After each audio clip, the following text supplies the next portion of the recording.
Welcome back to another episode of Israeli Frenemies, broadcasted right out of the city of Tel Aviv, Israel. We get the right and left together to beat out the most heated subjects of the week. My co-host is here again. Uri Zaki, how are you? I'm good. I'm very All's good. Ready for a good show? Oh, definitely. Here we go. Let's get started.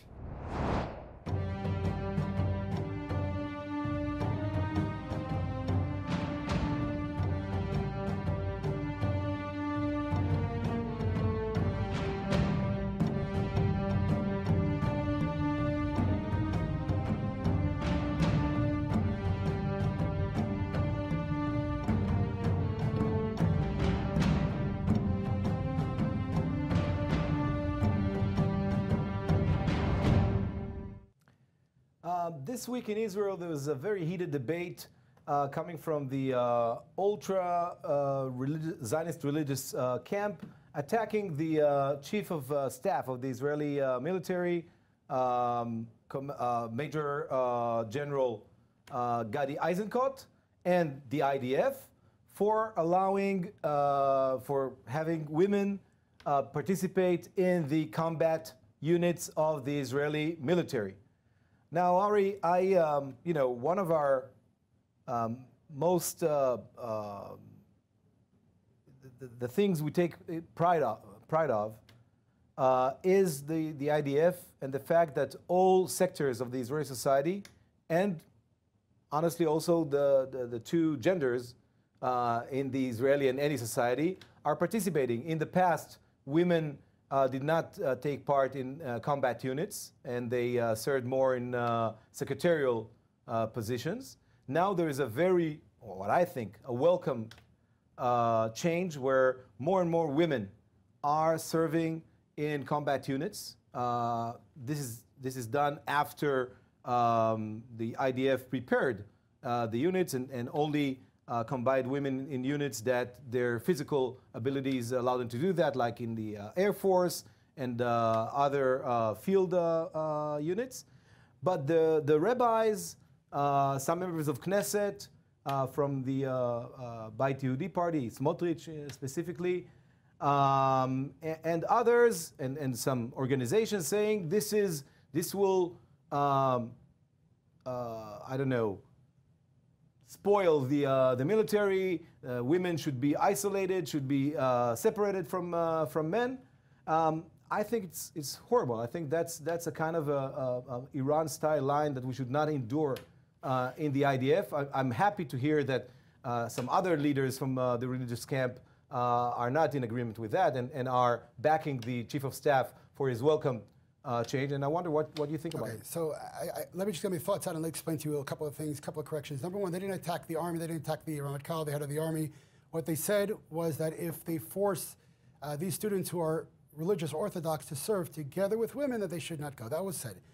Rav Aviner and these rabbis who you're talking about, they have been educating students, and they are actually the top IDF soldiers for years now in all the elite units. So to make believe that he's attacking the army is just not true. These schools are at the top of the list from everywhere from Eli Tatzmona. They send their kids to the top units of the army. This is not an attack on the army, number one.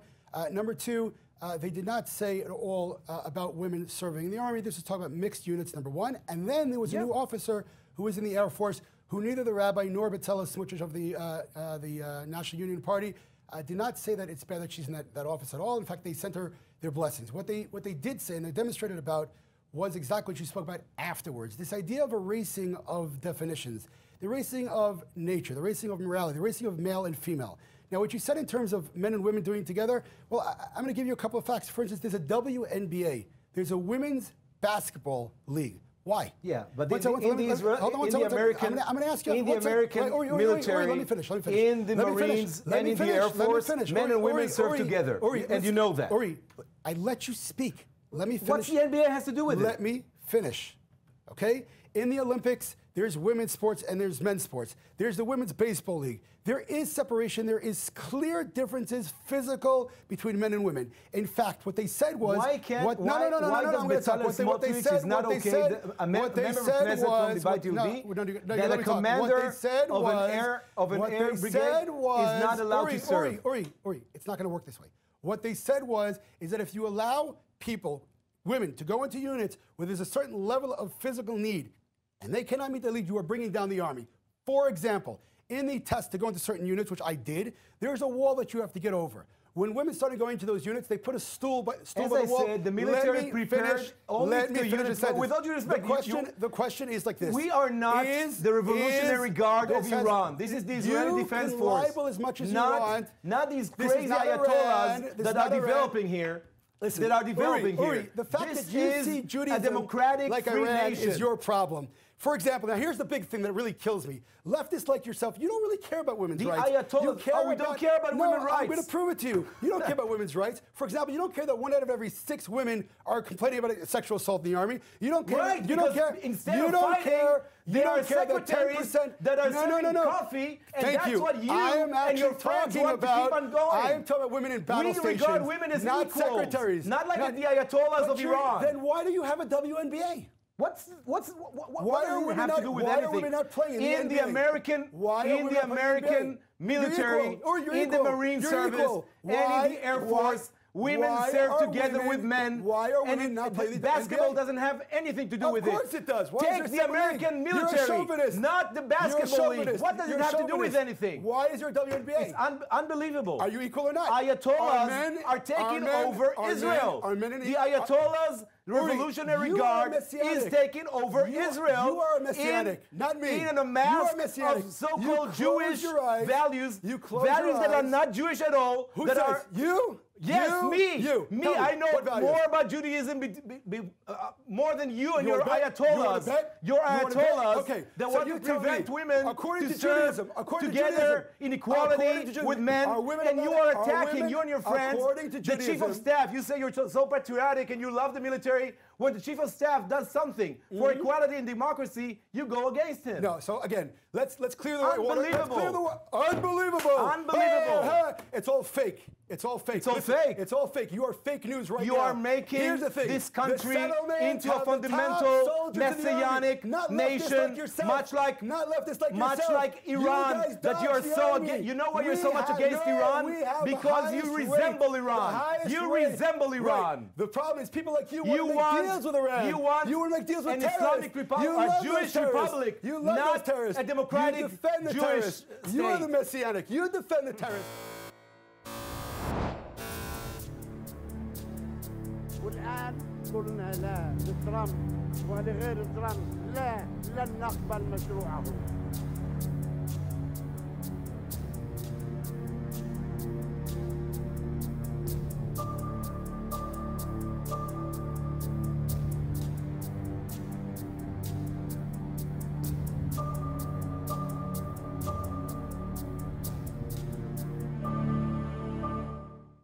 It is an awesome week for those of us who are actually Zionists and love the state of Israel, because Abu Mazen has taken off his mask.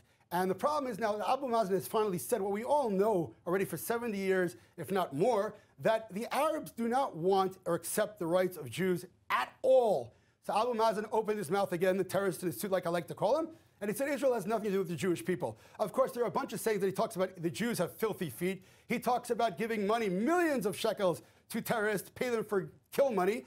And of course, the left wing continue to close their eyes, like Alice in Wonderland said, "Oh, he's a peace partner. Let's get rid of some land. Let's give them guns and everything else." And it's just continuing. And unfortunately, we're blind. Some of us, I'm not blind. Some of us are blind to the reality that is a terrorist, an anti-Semitic, bigoted, radical Islamic terrorist who, unfortunately, I guess, I don't know, there's a lower for the left. They like to believe that humane, so they protect this kind of person. I'm sure that you'll explain that. I'm sure you'll explain that, why you think that Abu Mazen is some kind of partner for peace. Well, he's a partner of the IDF. He's not a partner of the IDF. Yes, he is. No, he's not. That is a ridiculous statement. Okay. Is he a partner for peace? He is the head of the Palestinian Authority. Is he a partner for and peace? the That's your simple PLO. question. Peace you make with enemies, not with no, your friends. No, you do not make peace with enemies. You make peace with enemies. You say they're not enemies anymore. You don't make peace with someone who says that Jews have filthy feet. You don't make peace with someone who says that he justifies the murder of Jews. So who do you make peace with? You don't make peace with someone who honors the head of Hamas. Who do you make peace with? You make peace with people who give up those beliefs. Mm-hmm. Okay. Has he given up those beliefs? Have you given up the fact that you consider the mosque on Temple Mount, Haram al-Sharif, as something that has to be demolished? Absolutely not, and I'll explain to you why. It's a good question. The question, do you care about history? Do you care about facts? left-wingers who believe in occupation. So you are a partner for peace and Abu Mazen is not. The Muslims are occupying the Temple Mount, built their mosque on a Jewish Temple Mount, and you are okay with that because you are okay with Muslims occupying Jewish land. Your best you just want to kick Jews out. Are the Hamas and ISIS. My partners, you're the one who gave Arafat guns, not me. Me? Yeah, absolutely. The left wing gave Arafat guns and believing in peace. I don't recall peace is giving coming, any gun to anyone. You gave guns to Arafat. You give them land. I gave them. You take Jewish rights away from the Judean scenario. It was robbing. What are you talking about? The same person who built your home, Ariel Sharon, gave them the Gaza Strip. Okay, listen very carefully. 1993, Yitzhak Rabin and Yossi Beilin gave Arafat guns, and you still don't understand the mistake. But now, today, in 2018, yes, the best partner, the best cooperation, the security cooperation that saves your ass, that saves you in Gush Etzion, is between the Palestinian Authority, the Palestinian Authority. But then again, you hate the Israeli military. You hate Eisenkot, the only chief of small staff. problem. I've been serving in the military for 23 years, not you. So no, I don't hate the IDF. But nice try, nice try. I don't hate the IDF. But again, we're going back to Abu Mazen. Why is it you still give this guy credit? I'm not giving him Why any do you credit. give him credit? Is he a partner for peace? If I were him, is he a partner for peace? If I were him, yes, I'm I listening. would give back the keys of the Palestinian Authority to Israel. And then, because he's your best friend. Of course he is. He's your best friend. Israel has nothing to do with Judaism. He said Israel has nothing to do with Judaism. He's my best friend. This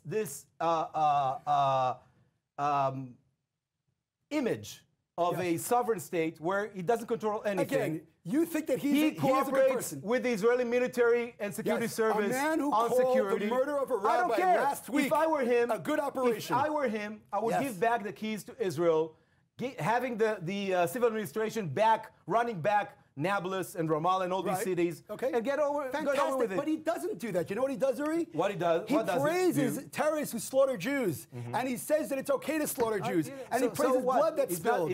He's not representing me. Is he a terrorist? No, he's not. Okay, there you go. Case to close. Did he do any act of terror? Did Hitler do any act of terror? You're crazy. I'm crazy. You know what? Yes. I'm crazy. You are a fundamentalist. A fundamentalist messianic. He talks about murdering Jews. You I'm a are fundamentalist. the equivalent You're a messianic. of Hamas and you ISIS believe in and peace the Ayatollahs. with Nazis. You're the man, not me. I know reality. You believe that these Muslims who advocate for murder are peace partners. You're the messianic. And it doesn't matter how many people are killed. It doesn't matter how many times they pay terrorists. You keep going with your blind idolatry-like faith. Oh, peace is good. Reality doesn't hit you. That's the problem. I'm not the messianic. You are. I'm living in reality. I know who Amanis are.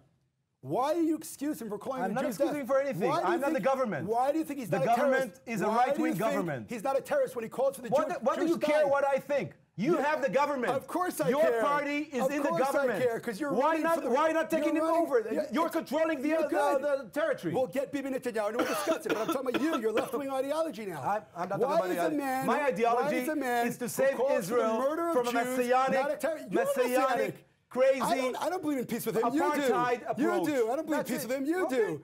I'm not the messianic. You are. You take a man who wants to murder Jews. I don't think he make peace. He's very weak. You take a man. The man's a bigot. He calls to murder Jews. He stopped terror. Uri, he believes in nonviolence. A man who. But does he accept the Jewish state of Israel? I don't know. You don't know. No, I don't care. You don't know.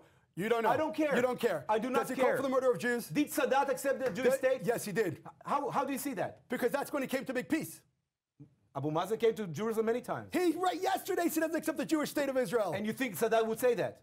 He did. He came. He gave up Israel a Jewish state? He gave up the state of Israel. You always say that you know your history. Oh my goodness. Sadat never accepted Israel as a Jewish state. You know, we're not deflecting. He made peace with the state of Israel. Egypt. Yesterday, this terrorist in a suit said Israel has nothing to do with Jews. Then take him down. Why don't you take him down? Asking you yourself, personally. That's very funny. You should. Your neighbors. You live in his territory. So go and kill him. Apparently, you know the geography. If he's a territory, you don't know the geography. I know it quite well. Ramallah, Efrat, two other sides of the city, has nothing to do with each other. How long does it take to get from Efrat to Ramallah? Probably 45 minutes. Okay, so 45 minutes. It takes me 45 minutes. You have a gun with you all the time. Go and kill him. Oh, I see. So he's a terrorist. This is how sarcasm kicks in with the left when they can't deal with reality. This is how sarcasm kicks in. What do you do with terrorists? This is how sarcasm kicks in. Uri, I'm asking your own opinion. The man calls for the murder of Jews. Can you explain to me why you don't think he's a terrorist? I'm not his spokesperson. I'm asking you a question as a left-winger. As a left-winger? Yeah. I don't know. Ask him. Okay, you don't know. That's all I want to know. He's not in my party. I just wanted to know. When he praises the head of Hamas, is he a terrorist or is he a man for peace? I think the head of Hamas to him is like your stream in the Israeli society to me. Of course, because we kill people randomly. And I praise you sometimes. Of course, we kill them randomly.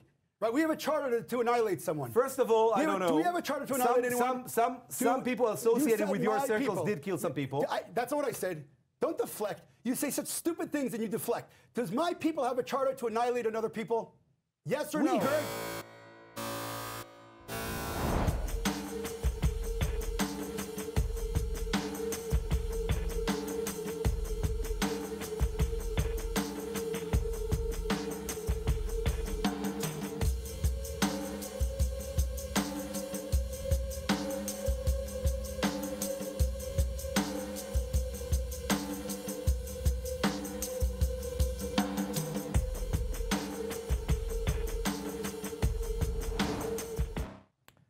So the Israeli Knesset, with this wave of ultra-Orthodox Iranian-style legislation, Everybody's Iranian, this week you. passed a law that enables the the Minister of Interior Affairs, Rabbi Deri, to shut down grocery stores on Shabbat. Now, this creates a wave of protest in Israel because many people, most of Israelis, do want to shop on Saturdays. Are most Israelis at the demonstrations? Do want to shop on the weekends. And Rabbi Deri, who's, as we see, an ultra-Orthodox, he's now involved in criminal investigations, much like the Prime Minister, who wants to save his own ass. So he gives away the grocery stores open on Saturdays. And this wave of non-democratic, religious, Iranian-style legislation keeps on going. I love it. Again, Uri, definitions, democracy. It was voted in the government. That's democracy. You don't like it, so you say, oh, they're ultra. That's fascism. I don't like him. I'll call him names. That's not democracy. There's a Knesset, Uri. There are laws in the Knesset. And you are making this Knesset you don't like the taking laws. us to Iran. No, it's not Iran. That's why this is the problem. This right-wing coalition is so much against Iran, because you so much resemble you Iran. are a Jew. You are a Jew. Why do you continue to compare Judaism to radical Islam? No, not Judaism. Yes, not Judaism. Your interpretation of Judaism. I'm very proud of my Judaism. Is Shabbat part of Judaism? Shabbat, and every person has the right. No, that's not Judaism. I'm sorry. That's doctrine. There's Jewish law. That's exactly like the Shiite Ayatollahs. You want to make up a new Judaism? Doctrine. So there's no Jewish law. There's no such thing. There are many streams in Judaism. Really? You do not own Judaism. Can I ask you a question? You are distorting Judaism. Not me. Explain to me. Your grandfather, did he keep Shabbat like me or My like grandfather. My grandfather didn't have anything to do with your Don't answer the question. Don't answer the question. Messianic, nationalistic, militaristic Nazi. interpretation Don't forget Nazi. of Judaism. Hezbollah, Iran, it's good. Did your grandfather keep Shabbat like you or like me? How do you know how I keep Shabbat? I asked you a question. It's very simple. My grandfather, like me, not like you. Right? He used electricity and everything else, yes. right? Okay, good. Yeah. Judaism throughout history. He made kiddush and he used electricity. Judaism throughout history. There are laws of Shabbat. You want to change those laws? That's not a problem. Doctrine. But this is not the problem. Israel. This is not the problem. Under the most. No. The most extreme doctrine. You know what? I want to apologize. You know, there is a parliament in Iran as well. I want to apologize. There is a parliament in Iran. I want to apologize. Not to you, to the viewers. Because what just happened was Uri tried to deflect the thing to some kind of other thing. There's a law in the Knesset from 1951. Nothing's new. Nothing is new. 1951, the law was signed by including your Miflaga, the Kibbutzim who signed the law. Party. What? The party. Your party, thank you. Your party, including the Kibbutzim, the most secular and even then communist parties. They signed law in 1951 that no stores are open. Not they're ultra-Orthodox at all. The fact is, right now, they're upholding a law that exists. You don't like the law, it doesn't make it undemocratic. You try to dictate the law when you're a minority. Is the whole nation out in the demonstrations? Are the majority of the people out on the demonstrations? Yes, go to Ashdod. I didn't ask you. Are the majority go to of the people? So there are 3 million people out on the demonstrations? No, because Tel Aviv was exempt. So then they don't care anymore. They can I guess they don't think it's like the which is all. I guess they don't think it's like the You want to isolate us. You want to isolate the free sector of Israel and to put it only in Tel Aviv. Again, you're denying the law. There's a law in Israel. So why is Tel Aviv exempt? So good question. So the point is there's a status quo of a law. Tel Aviv broke it, and the audience say, no, we're not going to touch them. Why? Because they came. Because you don't want the demonstrations. No, the demonstration happening anyway. Here, you live in Tel Aviv, and you're still at the demonstration. Not on this. You're not. You just told me about the demonstrations. It's irrelevant. No, again, in Ashdod. Again, Uri, the fourth biggest city in Israel, there are demonstrations. Somebody does not keep the law is criminal. End of story. You don't like the They are law, in Eilat, so you call it Iran, fascism, a touristic Yes. city that is based on tourism And therefore is they're allowed now to break the going to law? be shut down No, on Shabbat. again, you're not listening. You go there. 1951. People are demonstrating there. The law exists. You want to break So the why? law? Break So the why? law. Why do the people of Eilat all of a sudden? Because what I'll happened tell to them? you why, 'cause Wasn't a law passed last week? No, and I'll explain to you what No, happened. there wasn't There was any a law law. passed, and I'll explain to the Oh, laws. oh, I thank you. probably know what the law is. What There was a law law is? in 1951. Yeah. What happened was that stores in Tel Aviv and other areas opened up against law. Criminal. Whether I agree with that is totally But the irrelevant. court said it's okay. No, the court did not Yes, say it okay. did. What happened was Ari Deri, the same rabbi that you spoke about, had to give an answer. Corrupted rabbi. That's fine. I don't care. Who It's just- served time in prison? You're right. And is now having allegations against him once more And this has to do with the subject because because he's doing it to regain popularity. it's not him. Which The government voted on it. No, but he The demanded government- this. Oh my goodness! He Uri, demanded this. He doesn't run the government. The government votes Yes, on he it. does, There because was the a corrupted prime minister there was a has to have his votes See, there's a in problem. order to be saved. Everybody's fascist. Everybody's Iran. Everybody's Oh, corrupt. but they're not corrupted? Agree with They're you. not- There's a Netanyahu law is in not under democracy. investigation in three There different- is a law- three different there's a law- investigations? There's a law in democracy that says you are innocent until proven guilty. In left-wing minds, everything's allowed. Nobody has that innocent proven When there guilty. was a prime minister from our side who was accused in corruption, Did you demonstrate? of course, You did not. He stepped down. I He did not stepped say- down did because you the Labour demonstrate? Party, because Did you the Labour demonstrate? Party would not serve Did you- under a corrupted Oh, prime please. minister. Did you demonstrate? You are so Did you hypocritical. demonstrate? Did you demonstrate? For you, your laws, Did your you demonstrate? settlements, it's more important than Everybody, here's the corruption. question. Did you demonstrate? We didn't have to. He stepped down. No. Sharon did not step down, right? Neither did Omar. Did you demonstrate when the charges came Sharon out? was a Likud government, Did for you God's sake. demonstrate? He was a right-wing And you didn't leader. demonstrate. You know why? Of course we did. No, Uri, I'm going to show the video I of was the the chair of streets Young Tel Aviv. Merits. I'll show you. Okay, I good. was the chair of Young Good. Merits. Good. I'll We're show gonna you put many the- we're gonna put the demonstrations video up. against his corruption. We're going to put the video up right I afterwards will. of the demonstrations. I will. We're going to put it up public. I and know we'll see videos have photos. No videos? The news didn't cover it? This was in 06. There were no smartphones back there. There were no smartphones in 06? No, I didn't have one. I'm sorry. There was no smartphones in 06. No, there was not 06, 03. There was no wasn't. smartphones in 03? No. You sure about that? Yes. No, I didn't have one. It wasn't as Were popular there as cell now. phones in 03 with No, there cameras? weren't. There were no cell phones in 03. Because you live in a I was just legendary asking world, you don't remember fine, your we'll check recent it out. history. Uri, again, the viewers can know if 2008 there were smartphones. Maybe But it was again, iPhone 1, but that's it. iPhone 1 had a camera on it. Oh my God. iPhones- All right, doesn't matter. iPhone started just in stop. I 07, don't want to by talk the about way. iPhones. Okay? Yes, I there don't were wanna no talk about- smartphones I don't want back to talk then. about iPhones. You don't right now. remember. Was the news? Were there any demonstrations against them? I don't know. Go to if I'm No, sure you there know were. why? 'Cause they were I carrying out- demonstrated personally. So last night, the IDF had a major secret operation in Jenin to try to capture the murder of last week's victim of Islamic terrorism. The rabbi who was murdered, 22 bullets were shot at his car. They did take out 2 terrorists and arrested another one. Unfortunately, 2 of the IDF soldiers were injured in that operation. And from here, I want to wish them a very, very quick recovery. We back you, and we're happy that you're there to protect us. Yeah, I of course join your fast recovery blessings, and we came to an end of another very heated show. I assure you, after this, we go upstairs and I won't tell you everything we do, but we hug each other, that's for sure. Share us on Facebook. I was just kidding. Have a great week. God bless everyone. Take care.